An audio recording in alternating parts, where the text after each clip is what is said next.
And in our top business story, Dubai International Airport has today opened its new Concourse D, which it said will boost the airport's capacity to 90 million passengers per year from 75 million.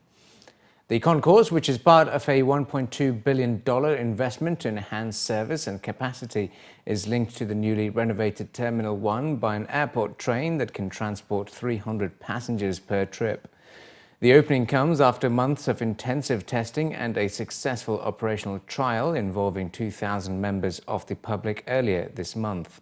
At the opening, airport officials also announced that their 2016 forecast, which projects 85 million passengers to visit Dubai International this year.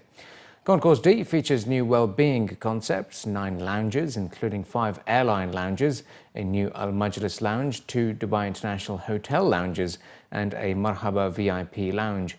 For the aircraft, there are 21 contact stands, of which 4 will be able to accommodate the Airbus A380 and Boeing 747 planes.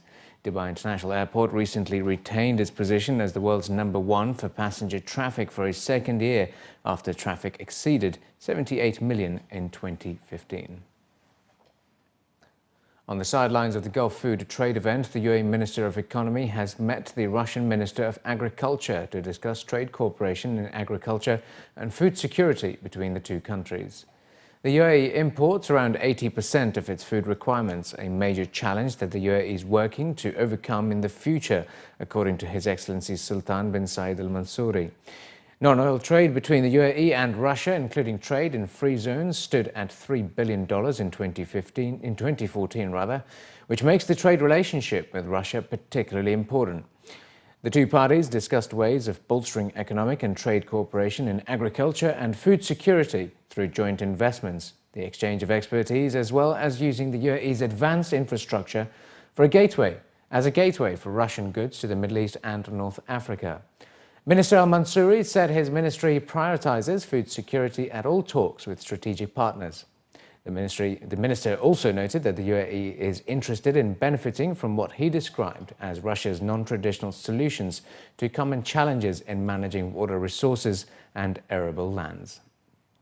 Ras Al Khaimah's biggest property developer, RAK Properties, has reported that it has grown its revenues by an impressive 23.5% in 2015. The developer also posted a 2.8% increase in net profit to 160 million dirhams last year, topping 2014's 155.7 million dirhams. Total revenues for 2015 rose from the previous year's 297.8 million dirhams to 367.8 million dirhams, while total assets were valued at 4.75 billion dirhams.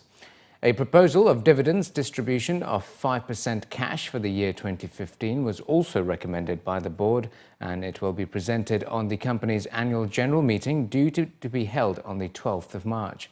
Mohammed Al Qadi, the managing director and CEO of RAK Properties, stated that the 2015 results reflect the increased level of investments being made in Ras Al Khaimah as it continues to attract regional and international investors.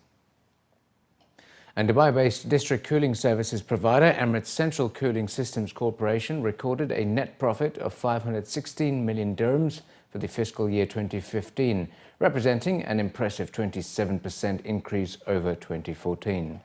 Total revenues for the year reached 1.66 billion dirhams, which is a 12% increase.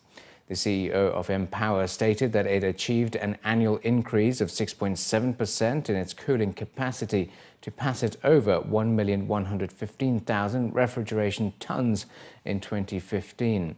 It was providing air conditioning to 810 buildings by the end of 2015, up from 746 a year earlier. In addition, the company boosted its production and commissioned new plants, as well as increasing its workforce by 13% last year. Empower signed contracts to build the Business Bay District Cooling Plant 3 project, with the plant to be operational in the second quarter of 2016.